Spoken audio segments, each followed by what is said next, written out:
Hi all, Anne here with another video on how to run a ceramics class online. Before we start, I just want to mention that I decided to start a new series called TTAP, which stands for Teaching Through a Pandemic. The reason I decided to start this is because I was just finding a lack of information on how other educators have been running their classes online, and I feel like it would be super beneficial to share the information that I have been kind of collecting and all the experiences that I've been having and the things I've been going through to make my classes run just a little more smoothly, because this is the first time ever that we've had to do this, teaching a hands-on class which typically requires one-on-one instruction online. And so hopefully these videos will be beneficial for you, and with that said, let's get started.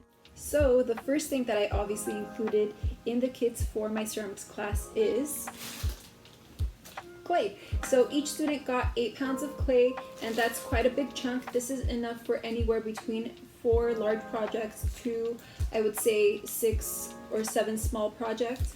And so the clay itself will be replenished at the end of the semester or the beginning of next semester as needed, as well as some of the other materials will be replenished as well. In the kit, we also have this Essential Potter's Toolkit, which comes with all of the essential tools, from a wire cutting tool to a wooden thumb tool, a needle tool, different types of trimming and carving tools, a wooden rib tool, metal rib tool, and a sponge. So this is just the basic beginner's kit.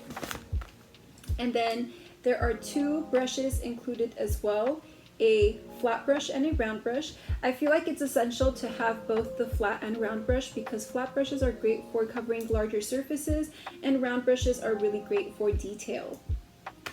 Next, we have a little roll of tape.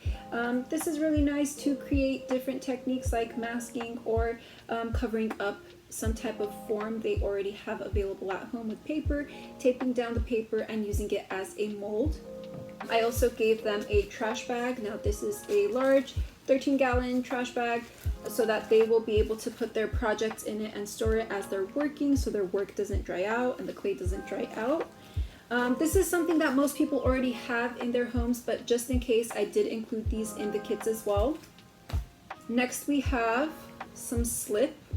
So I just filled up slip in these containers and an array of colors of underglaze.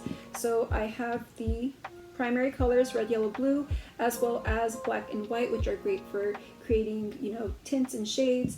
These can be mixed to create secondary colors and tertiary colors and, browns and different colors. Just as you would with watercolor or acrylics or oil paints, these can be mixed as well to create other colors. If you have ever been in charge of the budget for a ceramics classroom, you know how expensive underglazes are. So if I were to get a 2-ounce bottle of these underglazes, each of them would be anywhere from $2 to $4, which is quite on the pricey side, versus buying a pint for anywhere between $13 to $22 depending on the color. And so it was more beneficial for me to buy these little containers and fill them with the underglazes from the 1-pint jars instead.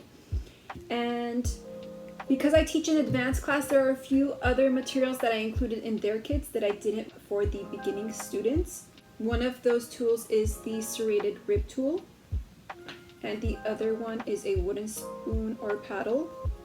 And I also included a bag of mason stain in a color of their choice, as well as a bag of red clay so they can experiment with marbling the clay and creating different imagery within the clay using the 2 clay bodies. Now, one thing I didn't include in this kit is glaze, and that is because I plan on giving them the glaze when they pick up their work to glaze it after it's been fired. Now, because of COVID-19 and the fact that we are practicing social distancing, figuring out the glazing process has been a bit of a challenge, and so my solution was to stick to the primary colors in black and white for underglazes for all the color that the students will be doing on their work, and using a clear glaze for a top coat on the underglazes instead. I know that takes away from the experience of layering glazes and seeing how glazes interact when working with layers, But at this point, the most practical thing to do is to minimize the amount of materials and try to get the most wholesome results with what we have available.